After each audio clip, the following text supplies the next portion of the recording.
तर मित्रांनो, आपण या व्हिडिओमध्ये इयत्ता 4थी परिसर अभ्यास भाग 2 मधील पाठ 11वा शाहिस्ता खानाची फजिती हा अभ्यासणार आहोत, शिकणार आहोत. तर मित्रांनो, चला सुरू करूयात. पाठ 11वा शाहिस्ता खानाची फजिती. शाहिस्ता खानाची स्वारी.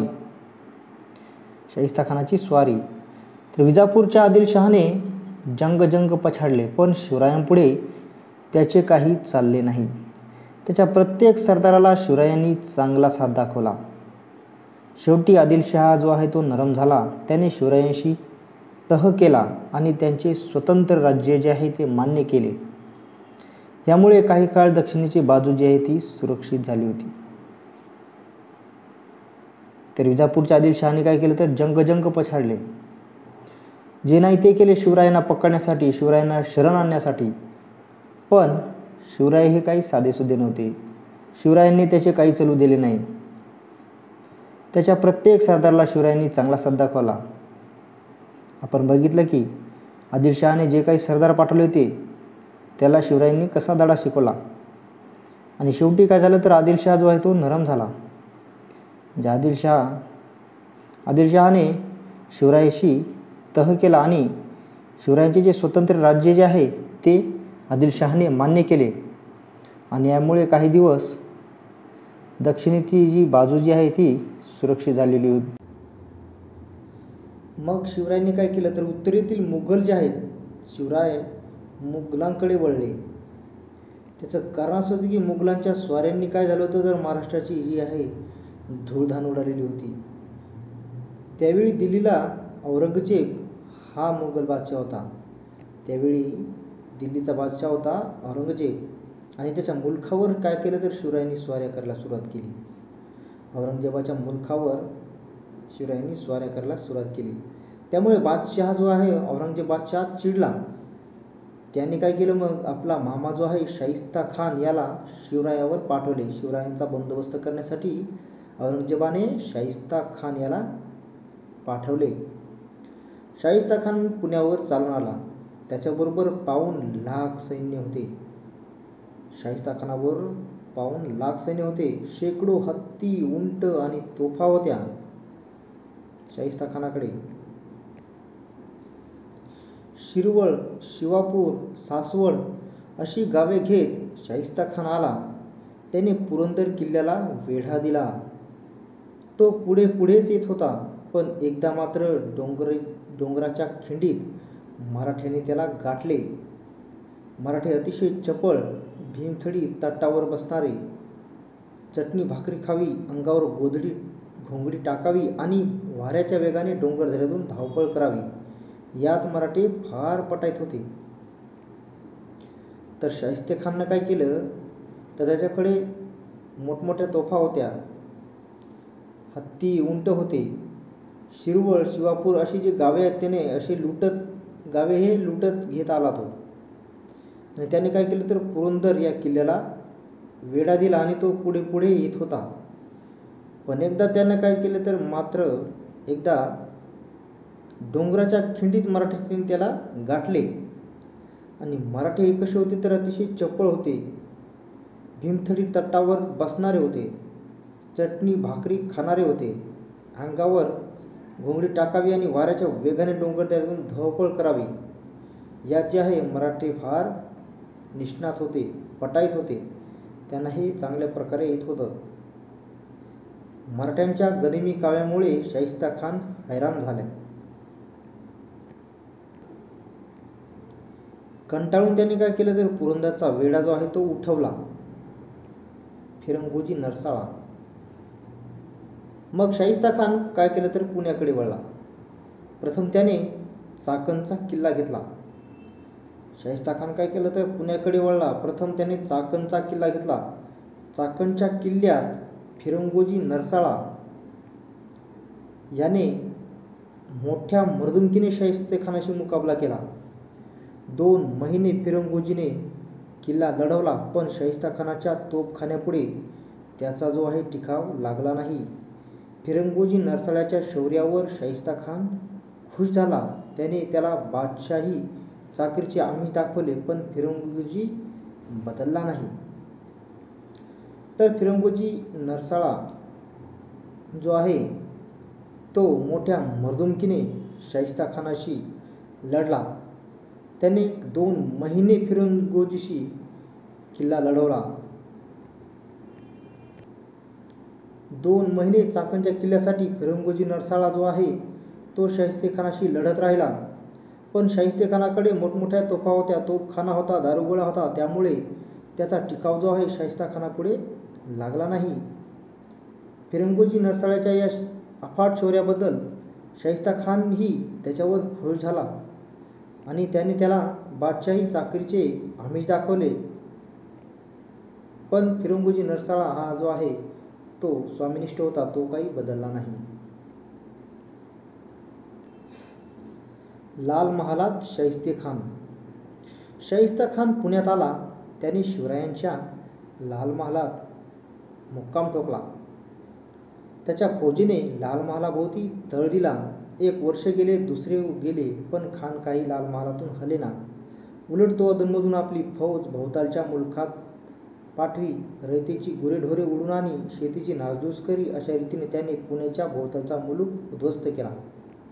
तर शाहिस्तेखान जो आहे तो ज्या वेळेस पुण्यामध्ये आला तेव्हा त्याने शिवरायांचा जो लाल महाल आहे त्या लाल महालामध्ये मुक्काम ठोकला. तेथेच तो राहू लागला लाल महालामध्ये.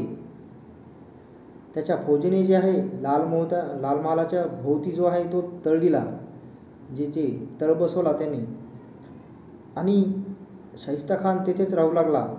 1 वर्ष राहिला, दुसरे वर्षही राहिला, पण 2 वर्ष झाली तरी पण तो काय तिथून गेला नाही. लाल महालातून तो काही गेला नाही. उलट तो काय करायचा तर अधूनमधून आपली फौज जी आहे ती आसपासच्या प्रदेशामध्ये पाठवी, आसपासच्या मुलखामध्ये पाठवी आणि जे जनतेची जे गोरेढोरे आहेत ते ओढून आणि शेतीची नासधूस करी, पिकांची नासधूस करी. अशा रीतीने तो काय करत तर पुण्याच्या भोवतालचा मुलूक त्याने काय केला, उद्ध्वस्त करून टाकला. धाडसी बेत. शाहिस्तेखानाची खोड मोडायचीच असे शिवरायांनी ठरवले. खान लाल महाल बळकावून बसला होता. हे एका दृष्टीने शिवरायांना सोयीचेच होते, कारण त्या वाड्यातील खोल्या, दालने, खिडक्या, दारे, वाटा, चोरवाटा यांची शिवरायांना सारी काही माहिती होती. शिवाय शिवरायांचे हुशार हेर खानाच्या गोटात शिरलेले होतेच. तर शाहिस्तेखान पूर्ण धिंगाणा करत आहे. तर शाहिस्तेखानाची खोड कशी मोडायची शिवराय याबाबत विचार करू लागले आणि त्याची खोड मोडायची हे शिवरायांनी ठरवले होते. आणि खान जो आहे तो लाल महाल बळकावूनच बसलेला होता. तो काही लाल महाल सोडायचं नाव घेत नव्हता. हे एका दृष्टीने शिवरायांच्या सोयीचे झाले. त्याचे कारण असे की त्या लाल महालातील ज्या खोल्या, दालने, खिडक्या, दारे, वाटा, चोरवाटा यांची शिवरायांना जी आहे ती सारी माहिती होती. आणि त्याशिवाय शिवरायांचे हुशार हेर जे आहेत, हेर जासूस, ते खानाच्या गोटात शिरलेले होते, खानाच्या सैन्यामध्ये मिसळलेले होते. ते खुद्द शाहिस्तेखानाच्या महालात मध्यरात्री शिरावे आणि त्याला उडवावे असा बेत शिवरायांनी केला. किती धाडसी बेत होता हा. लाल महालात शिरायला मुंगीलाही वाव नव्हता. लाल महालाभोवती 5 लाख फौजेचा खडा पहारा होता. तर खुद्द शाहिस्तेखानाच्या महालात मध्यरात्री शिरून त्याला ठार करावं असा बेत जो आहे तो शिवरायांनी आखलेला होता. आणि हा काय साधासुद्धा नव्हता बेत, हा खूप धाडसी बेत होता. कारण महालात शिरायला इतका बंदोबस्त होता की मुंगीलाही वाव नव्हता. इतका खतरनाक बंदोबस्त शाहिस्तेखानाने लावलेला होता. लाल महालाभोवती 5 लाख फौजेचा खडा पहारा लावलेला होता. लाल महालाभोवती शाहिस्तेखानाने हत्यारबंद मराठ्यांना गावात यायला शाहिस्तेखानाने मनाई केली होती. पण शिवरायांचा निर्धार एकदा झाला म्हणजे झाला. हत्यारबंद मराठ्यांना गावामध्ये यायला शाहिस्तेखानाने काय केले तर मनाई करून टाकली होती. तरी पण शिवरायांचा निर्धार जो आहे त्यांनी आखलेला होता की शाहिस्ता खानाची खोड मोडायची. शिवरायांनी दिवस निश्चित केला. तारीख 5 एप्रिल 1663ची रात्र. वाजत गाजत लग्नाची वरात चालली होती. पुढे चंद्रज्योत जळत होती. शेकडो स्त्री पुरुष नटून थटून चालले होते. कोणी पालख्यांत, कोणी मेन्यांत, तर कोणी पायी. शिवराय आपली माणसे घेऊन त्या वरातीत शिरले.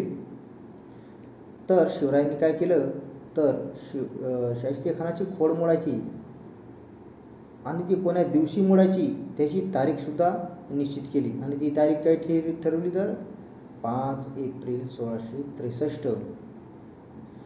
त्या रात्रीची तारीख होती. त्या रात्री काय होतं तर एक वरात जात चालली होती. वाजत गाजत अशी एक वरात चालली होती आणि त्या वरातीपुढे चंद्रज्योती जळत होत्या आणि स्त्री पुरुष जे आहेत ते नटून थटून चाललेले होते. तर ते कोणी पालख्यात, कोणी मेन्यात, तर कोणी पायी चालत होते. आणि त्यामध्ये शिवराय आपली माणसे घेऊन त्या वरातीच्या मधात मिसळून गेले.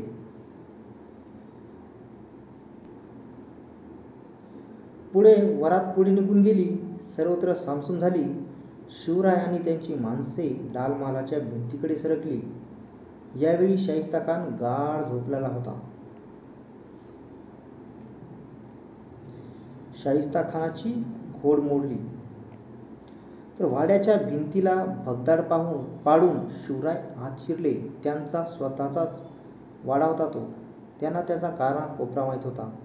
खानाचे पहारेकरी पेंगत होते. शिवरायांच्या माणसाने त्यांना बांधून टाकले. शिवराय आणखी आत शिरले. इतक्यात कोणीतरी तलवार घेऊन त्यांच्यावर धावून आला. शिवरायांनी त्याला ठार केले.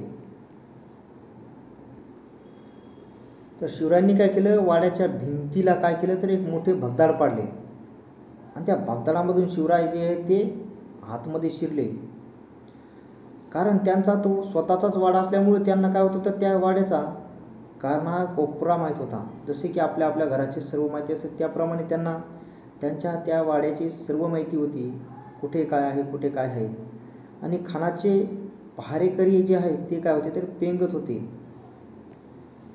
शिवरायांच्या माणसांनी काय केलं तर त्या पहारेकऱ्यांना बांधून टाकले आणि शिवराय जे आहेत ते आणखी आत शिरले.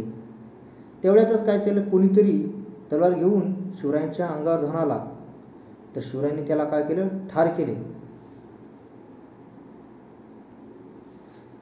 त्यांना वाटले शाहिस्ता खान असावा. शिवरायांना वाटले हा शाहिस्ता खान असावा, पण तो जो होता तो त्याचा मुलगा होता. त्यामुळे गडबड झाली. लोक जागे झाले. शिवराय थेट खानाच्या झोपण्याच्या महालात गेले. त्यांनी शमशेर उपसली. शाहिस्ता खान घाबरला. सैतान सैतान म्हणून ओरडत खिडकी वाटे पळू लागला. शिवराय त्याच्या मागोमाग धावले. शाहिस्ता खान खिडकी वाटे बाहेर उडी टाकणार तोच शिवरायांनी त्याच्या बोटावर वार केला. खानाची 3 बोटे कापली गेली. प्राणावर आले ते बोटांवर निभावले आणि खान जो आहे तो खिडकीतून उडी टाकून पळाला. शिवरायांनी काय केलं, थेट खानाच्या झोपण्याचा जो महाल आहे त्या महालात गेले आणि त्यांनी तलवार उपसली. त्यांना मारण्यासाठी तलवार उपसली. तेवढ्यात शाहिस्ता खान जो आहे तो उठला आणि तो घाबरला आणि तो सैतान सैतान म्हणून काय करायला तो ओरडत पळायला सुटला. तर तो काय करतो खिडकी वाटे पळायला गेला आणि शिवराय त्याच्या मागोमाग धावत होते. शिवराय त्याच्या मागोमाग धावले. शाहिस्ता खान खिडकी वाटे बाहेर उडी टाकणार तोच शिवरायांनी काय केलं तर त्याच्या हातावर जो आहे वार केला. तर तो खानाची 3 बोटे कापली गेली त्या वारामध्ये. खानाने तो वार हातावर झेलला त्यामुळे खानाची 3 बोटे कापली गेली. प्राणावर आले ते बोटांवर निभावले आणि खान जो आहे तो खिडकीतून उडी टाकून पळून गेला. शिवाजी आला, धावा धावा, पकडा त्याला असे मुद्दाम फसवण्यासाठी म्हणत शिवराय आणि त्यांची माणसे ओरडत पळत सुटली. खानाची माणसेही घाबरून पळत होती.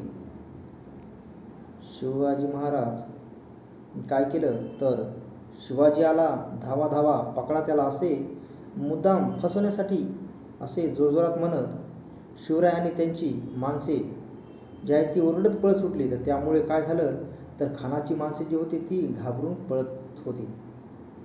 शिवराय आणि त्याची माणसे सिंहगडाकडे निघून गेली.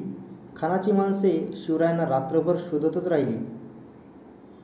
शाहिस्ताखानाने तर हायच खाल्ली. आज बोटे तुटली, उद्या आपली शिर शिवाजी कापून नेईल अशी भीती त्याला वाटू लागली.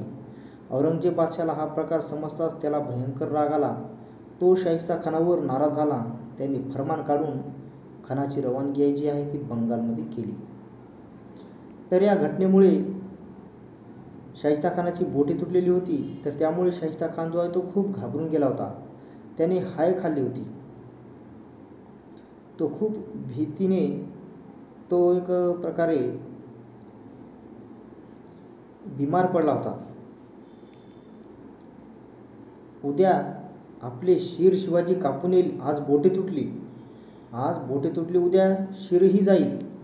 त्यामुळे अशी ती भीती त्याच्या मनामध्ये बसलेली होती. आणि हा जो प्रकार आहे तो औरंगजेब बादशहाला समजताच औरंगजेब बादशहाला भयंकर असा राग आला आणि त्याने शाहिस्तेखानावर नाराज झाला तो. आणि त्याने एक फरमान काढला आणि त्या खानाची रवानगी शाहिस्ताखानाची रवानगी जी आहे ती बंगालमध्ये केली. मुघल सत्तेला बसलेला हा पहिला धडाका मोठा जबरदस्त होता. शिवराय फत्तेहून आले.